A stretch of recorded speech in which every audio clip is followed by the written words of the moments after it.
Good morning, traders. I am Emily Vani, the CEO of the Investment Banking Institute and your host here at NewsWare's Trade Talk.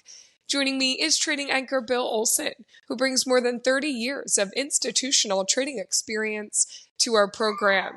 At Trade Talk, we provide the facts, themes, and trading ideas for the day ahead.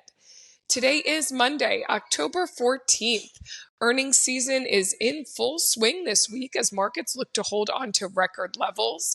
On Friday, the Dow climbed more than 400 points or nearly 1%. The S&P 500 added 34 points or more than 0.61%. The NASDAQ picked up 60 points or 0.33%. Bill, let's get into a new week with what is happening in the markets this morning. Hi, yes, good morning, Emily. I'm watching the S&Ps. We're up 0.15.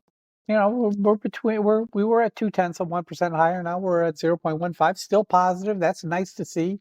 It's going to be a quiet day today. I mean, the bond markets are closed. You know, today is a federal holiday, so a lot of the banks are going to be closed. So you're not going to see the volume of trades that you typically see on a Monday morning. But what we are seeing is positive action. You know, the big news event really over the weekend, what came out of China, where the finance minister highlighted the country's stimulus plans. You know, he didn't give specific numbers, but he talked up their plans. There's going to be more of these economic briefings later this month and early November where you will get the numbers. So, it's kind of being done in stages almost, to kind of keep the markets on a bullish sentiment, which, is bad. What else do I see? U.S. sending missile defense systems to Israel ahead of Israel's planned strike on Iran. When that happens, it's going to, cause oil prices to spike. This morning, I'm seeing shares of Caterpillar really weak. Boeing's also weak this morning. They got issues going on there. I'll get to in a minute. No earnings announcement came out Friday after the closer this morning due to the holiday.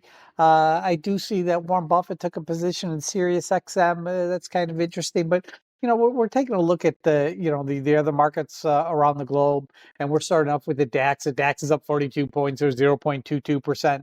Autos, banks are higher. There's an ECB announcement coming out on Thursday where they're expected to cut rates by 25 basis points.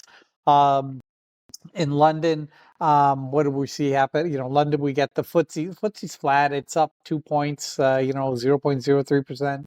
The CAC is up. The CAC is actually lower by 19 points or 0.26%.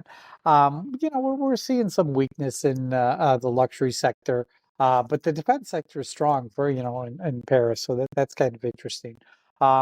Moving on into Asia last night, Japan was closed. Japan was closed for a national holiday, but the yen continues to weaken, because the yen is a global currency, so it's traded 24/7. And that weakness in the yen is actually going to be a benefit to Japanese equities when they reopen. Hong Kong finished lower by 159 points, or 0.75%. Tech was lower. China actually gained 66 points or 2.07%. It's all about that Chinese stimulus plan. Really. And then we're keeping an eye on oil this morning. Oil's fallen. Oil is down over 2% this morning. You get WTI at $73.89 a barrel, and Brent is at $77.36 a barrel. I mean, realistically, the issue here is that you get forward demand issues, are really in focus out of China. There's fears that they're just not going to be requesting as much oil. And, the fact is OPEC came out with its monthly report this morning, and they're forecasting global oil demand growth to slow down in 2024. And, realistically, they're expected to fall in 2025, not meet their previous estimates. Why? Because they don't think China's really going to have their acceleration, their economy in acceleration mode for a while. So OPEC's lowering their forecasts, not good for oil prices. That's why you're seeing big weakness this morning in oil, Emily. And Bill, as you mentioned, bond markets are closed today because of the federal bank holiday. Markets, as we've mentioned, are still open. So even though it might be a little bit quiet today, still, plenty to be watching to make sure those of us who are at our desks today are taking advantage of these opportunities. And that includes earnings action, though slow today. So Bill, what is going on in terms of earnings? Yeah, there's no earnings today, but tomorrow morning, we got a number of the banks coming out. I mean, we got State Street, ticker STT. They're set. Their EPS is $2.08. Expected move is 5.18%. You got Citibank. Their EPS is $1.36. Expected move is 3.99%. Goldman Sachs, ticker GS. Their EPS is $6.85. Expected move is 3.66%. Bank of America, ticker BAC. Their EPS is 78 cents. Expected move is 3.91%. Let's not forget that in the healthcare sector, we got Johnson & Johnson and United Healthcare Group. Johnson & Johnson EPS $2.19. Expected move 2.73%. In United Healthcare, EPS is $7.02 with an expected move of 4.81% when they release tomorrow morning, Emily.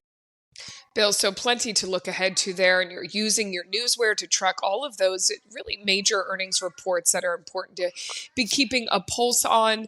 The other thing that slowed today because of the holiday, no major economic reports being released today, but there are some events to look ahead to. So, Bill, what is going on in terms of economic events? We got a lot of Fed speak today, but we don't really have any economic events. The next big real economic event is going to come out on Thursday. I mean, Thursday, there's a ton of them coming out. You got the ECB announcement at 8:15. Of course, the big one that I'll be watching here in the U.S. is the retail sales figure that's going to be coming out. I believe it's due at 8:30 a.m. on Thursday. And also you have the stockpile report coming out on Thursday at 11 p.m. A day later and a half hour later because today's a holiday, so they push all those oil stockpile reports back one day. But today we got a lot of Fed speak. At 1 p.m., we're going to hear from Fed Governor Michelle Baumann. At 1:15, Minneapolis Fed Bank President Neil Kashkari is going to be speaking. Then tonight at 6 p.m., we're going to hear from Atlanta Fed Bank President Raphael Bostic. And then at 6:30 p.m. Eastern Time, we'll hear from St. Louis Fed Bank President Alberto Mossam. So, yeah, there's a lot of Fed speak to pay attention to, Emily. And again, you're using your newsware to keep track of all of that Fed speak. The thing that doesn't take a holiday are other types of news. So even though it is this bond holiday today, we're still looking at other types of news because that doesn't take a break. And you're using your newsware to break down your news into different types, like merger news, guidance news. You're looking at shareholders meetings. You also watch your stocks group together, your FANG stocks and your Dow 30 stocks. So, Bill, what else do you see is possibly moving the markets today? Just doing a quick data check. I'm looking at my Dow stocks. I got 18 higher. I got 8 lower. And then I'm looking at my FANG stocks this morning, and they're all showing gains. So that's positive walking into the morning. I will tell you. We're talking about some of the news behind the tape, and one of the things I'm seeing is on, Apple, and they're back. They're trying to come out with a new mixed reality set as early as next year with the launch of the lower end headset, Vision headset around $2,000. Still too expensive. Meta's 500. You don't have any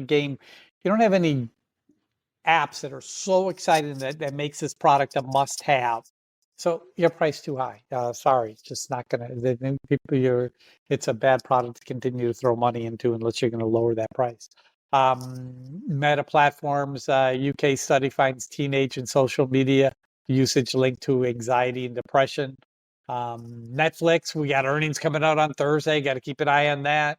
I see Tesla starting to rebound this morning after falling after the robo-taxi event on Thursday evening. We're talking Dow Jones 30s, and we got to start off with Boeing, ticker BA. They're cut, Friday after the close, they announced that they're going to be cutting 10% of their workforce, and they warned on their earnings. No talks are scheduled with the union. The union leaders are actually a little upset because they feel that this was a good deal. They feel that this is the best deal they're going to get from Boeing management, but the rank and file unions feel, are upset. They want to stay on strike. They want to continue to push for more. They saw what happened with the UAW and Sean Fenn when he was doing it for the United Auto Workers, and they feel a better deal is going to be on the table. I think this deal is going to be closed, within a week. I think this deal is, it was a good offer. It was a strong offer. I think Boeing workers are a little bit unrealistic, and it's got to be sold to them. Those guys from, the union leaders have to, really get the rank and file and members in line to say, hey, this is the best deal we're going to get. Quit stalling. What else we got? We got Caterpillar, ticker CAT. Oh my gosh, the stock's getting hit this morning. You look at it, Caterpillar, it's down 1.88%. Morgan Stanley downgraded stock to underweight. Ooh, that's a bad one. And then we got Amgen, which is turned down 1.32%. That's not positive either. But you got weakness in Boeing, you got weakness in Nike, you got weakness in Amgen. I mean, that's a big percent of the Dow. So if it's not able to finish higher, the stocks are causing it.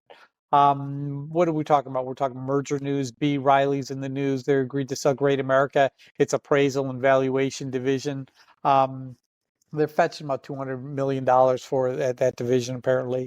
Let's talk Bausch and Lomb. TPG Group and Blackstone appear to be making a joint bid together. They're teaming up and they're going to be making a bid for the eye care company. I think it's just for the sunglasses version, but I'll have to wait and see. Guidance news, Boeing, Friday they came out and they say they see EPS coming in at a loss of $9.97, where the street estimate was for a loss of $1.65. Wow, was that ugly? Boeing shares down $3 this morning, or 2%. What else? We got shareholders. Let's talk about some of these shareholder events going on. Adobe, ticker ADBE.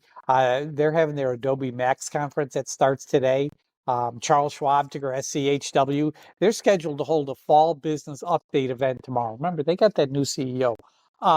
Supposedly, the guy asks really good questions, very minute questions. He's on top of the balance sheet, which is going to be positive for them in the long run. But I hear he's not great at public speaking, so that could be a little bit precarious when he gets into this fall business update and he's speaking to these analysts and being on the other side of the questions. We're talking Casey General Stores, ticker CASY. They're holding an analyst day tomorrow. And that's all I see, really hitting the tape this morning, Emily. This is the type of data that NewsWare delivers daily. It's factual, it's market moving, and our alerting functions bring it to your attention as it happens. Go to www.newsware.com now and sign up for the trial and see for yourself the benefits that professional Newswire delivers. We've now made it to that time of the show for the Trade Talk pick of the day. Bill, what are you going to give us to start this week?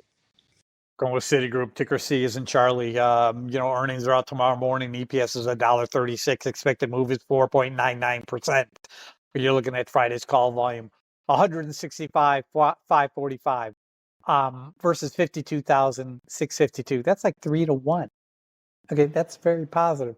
Open interest, 1,137 versus 1,048. Again, positive. Major brokers, they're raising price targets on the stock. That's nice to see. Last quarter they, same thing. They came in they delivered a nice strong beat on earnings and revenue. That was positive, and the stock moved higher. I'm gonna try and wait to get in. 65.50 is really kind of my plan today, but I do like Citigroup. Ticker CC's and Charlie on an earnings play. Earnings are tomorrow morning, Emily. Looking at Citigroup, we'll follow that along with you. Entry price there, you have a target, and Friday's pick of the day, you had a specific target. We're hoping to be in the green from there, and coming up we will do a recap on that pick of the day. We're sort of cruising through October with these picks, but first let's take a look at the current breaking headlines that have hit the tape in our hot off the press segment. Bill, take it away. Let's talk Southwest Airlines, ticker LUV. Larry, Uncle Victor. Apparently, Elliott is said to have requested a special meeting at Southwest Airlines. More news to come on that one. Keep an eye on ticker LUV. ServiceNow, ticker NOW, to invest $1.5 billion in UK business over the next 5 years.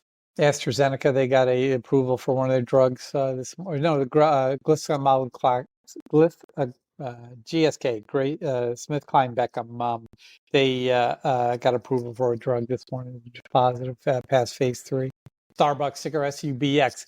Listen, they're not planning to run any broad discounts during the holiday season this year. They're scaling back their discounts and promotions, according to various executives. It might actually be positive for the stock in the long run. OPEC reduces 2024 and 2025 global oil demand growth views. Kinder Morgan, ticker KMI, their permit to build a Tennessee pipeline put on hold by courts. Vera Bradley, ticker VRA, Victor Richard Apple, they announced the adoption of a limited duration shareholder rights plan. Hilton Hotels, HLT, more than 100 Hilton hotel workers in Seattle have walked off the job, calling for higher wages, fair staffing, and workloads, and the revisal of COVID-19 era cuts. General Motors and Barclays, they have signed a long-term credit card partnership. Yeah, that's all I'm seeing this morning, Emily. Okay, Bill, before we get to trading today, let's do that check-in on Friday's pick of the day, which was Estee Lauder.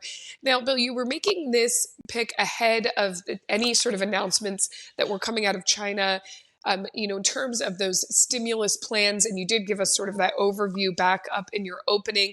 And one of the keys here was you were looking for a specific entry price around $94 and hoping to get a gain from there. Bill, how did your call work out? Listen, the stock opened up at $94.47, and then it fell. And where did it fall down to? $94.08. So I was right. I was close, and then it ran.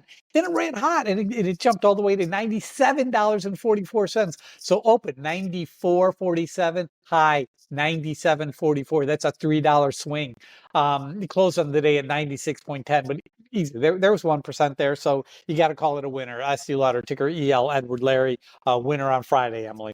Another win here in October, and we will check in with you tomorrow about today's Citigroup pick of the day. Bill, thank you as always for your expert insight. Join us back here tomorrow and each weekday morning this week at NewsWare's Trade Talk when we provide the facts, themes, and trading ideas for the day ahead. Again, I'm your host, Emily Advani, here with trading anchor Bill Olson. Traders, you know what to do. Let's go out there and make some green.